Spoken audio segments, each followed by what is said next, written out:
नमस्कार शेतकरी मित्रांनो, आज आपण बघत आहात मुगाच्या प्लॉटवर आलेलो आहोत आपण. मूग लागवड केलेली आहे. आपण मूग लागवड करून 15 दिवस झालेले आहे आणि हा आपला दुसरा प्लॉट आहे. आपण तिकडे मगाशी बघितला तर आपला तो तिकडचा प्लॉट हा पाट पाण्याने होता आणि हा दुसरा प्लॉट हा आपला ड्रीपवर आहे. तुम्ही बघू शकतात 15 दिवसाच्या प्लॉटामध्ये उगवण शक्ती चांगल्या पद्धतीने झालेली आहे आणि त्याच्यामध्ये तणाचा देखील प्रादुर्भाव झालेला आहे भरपूर प्रमाणात. तर आता आपण त्याला पाण्याच्या सहाय्याने ओलं करून घेतलेलं आहे. ओलं केल्यानंतर आपण त्याला लगेच 1-2 दिवसांनी तणनाशक मारणार आहोत.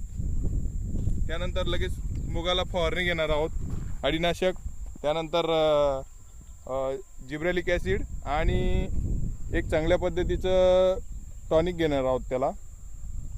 तुम्ही बघू शकतात मूग एकदम चांगला झालेला आहे. हा आहे उन्हाळी मूग. धन्यवाद शेतकरी.